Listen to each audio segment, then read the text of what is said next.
Going down to hot Atlanta, where we are talking about these Atlanta Falcons in the NFC South preview as we continue on here. These Falcons who were right there on the doorstep of a playoff race. I know we were sweating that out as we No were doubt. on the Bucks and not Atlanta last year. So they Mhm. had a nice little run there, especially once they switched over from old man Kirk Cousins to now Yep. the Penix era has officially began. So let's talk about these Atlanta Falcons. We are going to go through their losses, additions, takeaways, and look at them last year. They had the 8-9 record last season in 2024, coming in with a win total of 7.5 with a little bit of juice to the over there. Some decent changes we're going to knock through, and then Derek's going to give us his takeaways. Lost a couple wide receivers that really didn't contribute much. Drew Dahlman was one of the highest center prospects, so he had a really good season. Gonna have to replace him. A couple pass rushers in Judon and Lorenzo Carter. Grady Jarrett, the longtime vet, has now moved on to Chicago. He got rid of a couple safeties there, and Richie Grant and Justin Simmons, who were okay. Simmons was a starter most of the year, but really I think Jessie Bates is the more important guy in that backfield. Then looking at the additions, Jamal Agnew makes his return to football as a return specialist.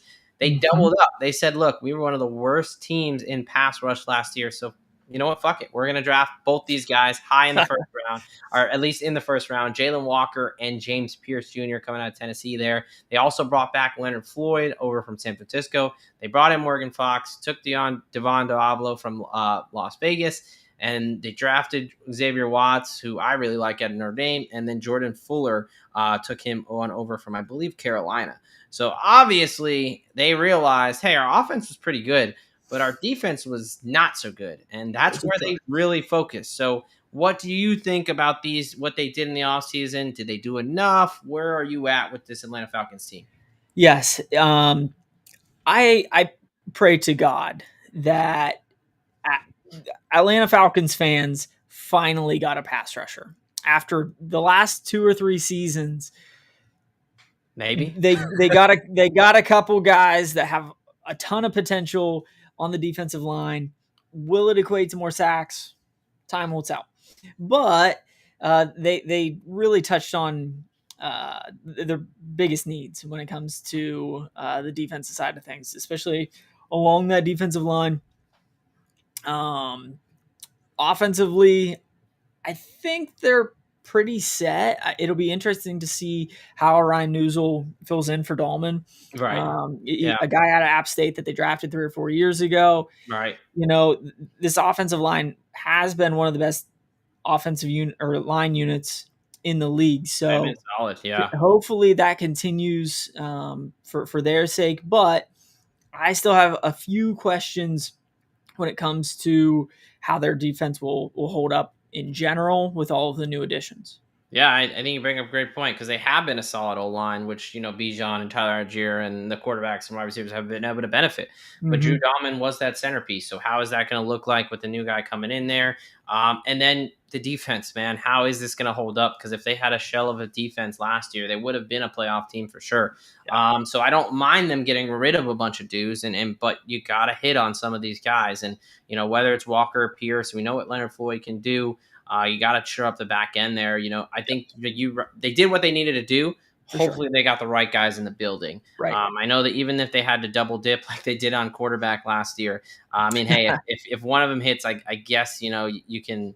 I mean, that was still a terrible decision. They have a history of doubling up, and it's worked out thus far. So. It was still really dumb, but yes, Michael Penix, we both like him. We're both kind of high on him. I know we were last year, so we will see. I'm a little bit of optimism for this Atlanta team going in here. Talking injuries, there's really only one that we want to talk about here at this point in the season, and it's a guy who, unfortunately, a former Florida Gator who finds himself there quite often.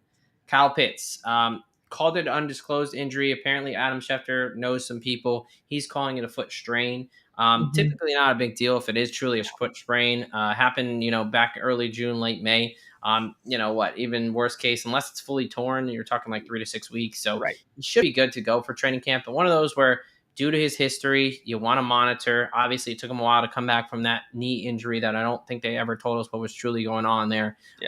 But a guy who, going into the fantasy side, that I believe is finally at the value that I think he's worth the pick. Really? He's been a guy that everyone's been loving and talking about, top 5 guy, blah, blah, blah, blah. I've been avoiding him, even though it broke my heart as a Gators fan, like the plague. But I think now everyone's, he's kind of fallen off that hype. And when you Yeah. look at his seasons, I mean, he is, his rookie year, obviously he came in, had 1,000 yards, then he got hurt, only put up like 300, 400. But last 2 seasons, he's put up 600 yards and had 3 and 4 touchdowns. Like, he's been respectable. And I think he's getting better quarterback play now. Yes, so that's kind of where I'm at with it with Kyle Pitts there. I do think now we'll see with this foot injury, but I am okay clicking that button right now because the price is cheap. I'm not calling for anything super crazy, but I do think Kyle Pitts at this time is worth his value in ADP. Yeah, as far as where he's being drafted, I think is correct. I don't know if I would necessarily be comfortable drafting him personally. Right. And that's partially because I've had him on fantasy teams in the past couple of years, and it's just been such a headache. Such a headache. That pleasure. Exactly. But like you said, he's got a better quarterback in Michael Penix. You don't have, a ton of competition. Yeah, right, exactly. But at the same time, you still got some other guys that are going to be pulling touches away from Kyle Pitts, especially the man, the myth, Bijan Robinson. He was our RB1 when we did all of our fantasy rankings a month or so ago. And I don't see where he's not going to be an RB1. I mean, the guy hasn't missed a game since coming into the league, and he's just been super consistent, super productive. So Bijan, if you have the top 3-4 pick, right, probably worth it. Yeah, I mean, hey, if you want to go running back early on, you cannot go wrong with Bijan. That is what we have both said. If you want to check out our rankings, you can go to IDP Plus over on the fantasy side. We gave out all our rankings, both dynasty and redraft. Check out where we had him RB1, right? Really just behind Chase and Jefferson there. So he really can't go early enough for either of us. We love Bijan this year. I think he's gonna have a great year. So that's a smash play. And then Pitts would be a little bit of the flyer.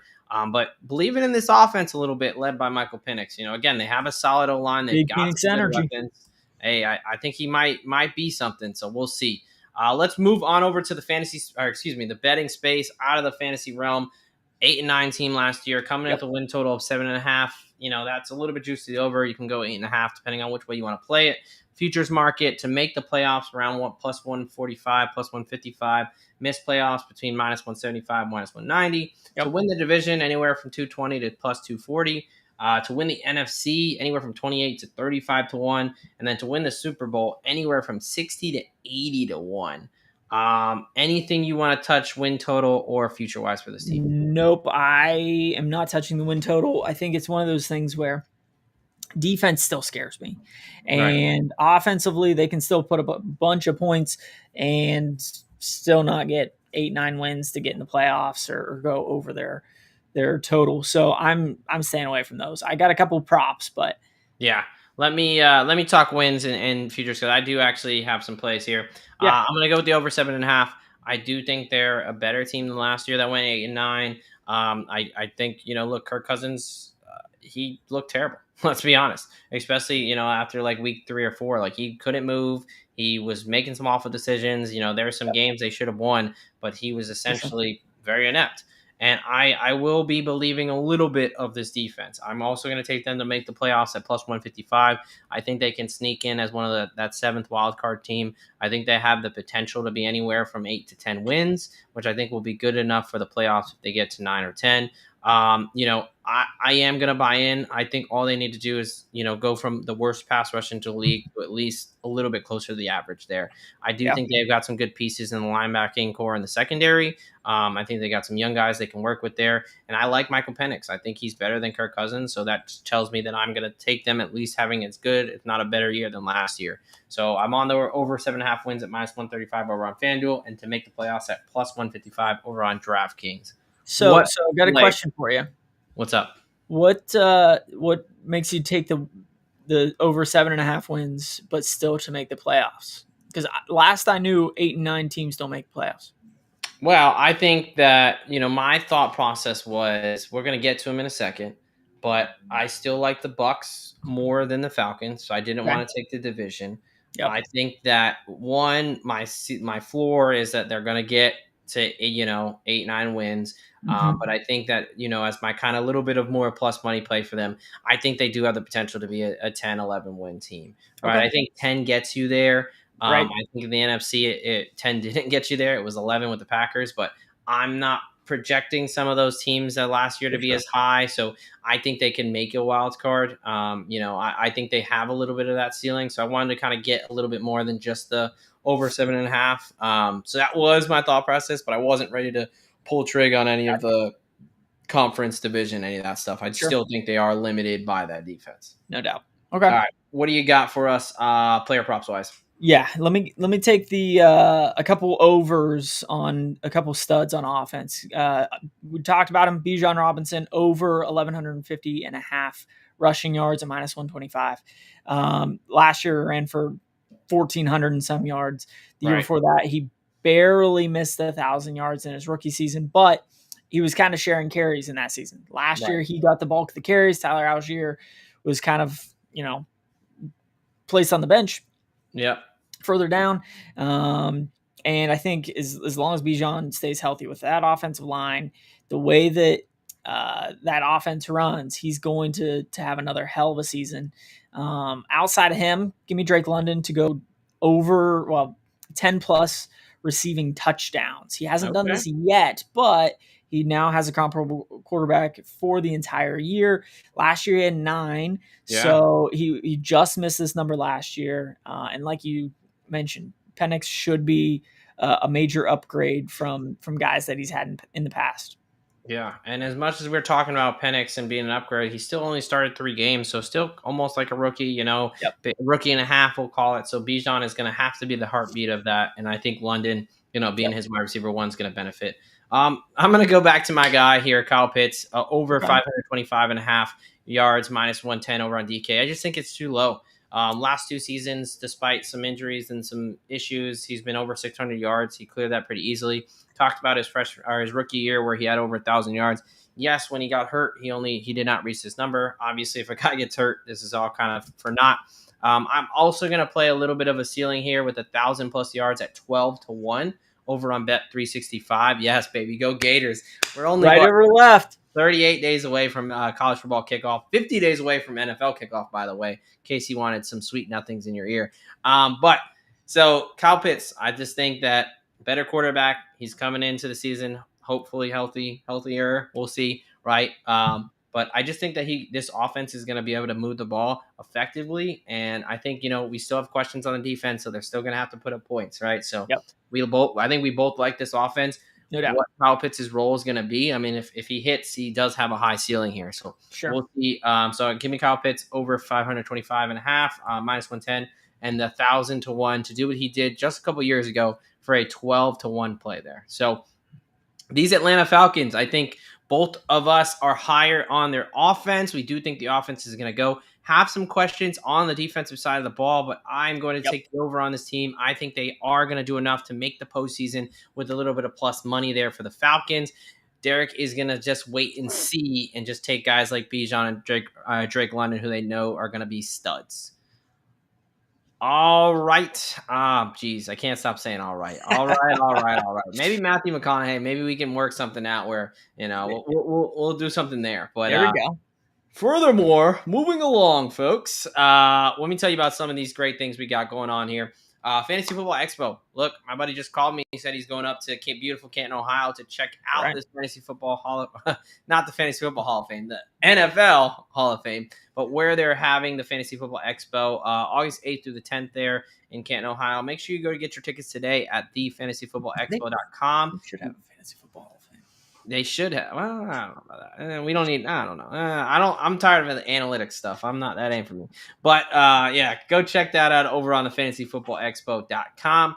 Also, got to tell you, we're talking fantasy. It is prime fantasy season. You want to get in over at Fast Draft Fantasy. Look, folks, it's in the name. Start drafting faster today. Nobody wants to sit there and wait on the clock for your buddy Billy Bob to be taking a whole 2-3 minutes to figure out who he's going to draft in the 16th round when we know the dude's not going to touch the roster anyway. Every round, less than 20 seconds on the clock. All these drafts are under 10 minutes. You know the guys you want to pick. Go ahead and go get them now. We're going to sweeten the deal. Use promo code plus DGenDoc. All caps, all one word. Download it. Get a 50% or $50 deposit match. Very simple. Download Fast Draft Fantasy. Use promo code plus DGenDoc. Deposit $50. Boom. Get a free $50 today. Thank you for watching the IDP Plus YouTube network. If you enjoyed this video, give it a thumbs up and don't forget to subscribe to our channel. Be sure to tap the bell icon to get notified whenever we upload new content.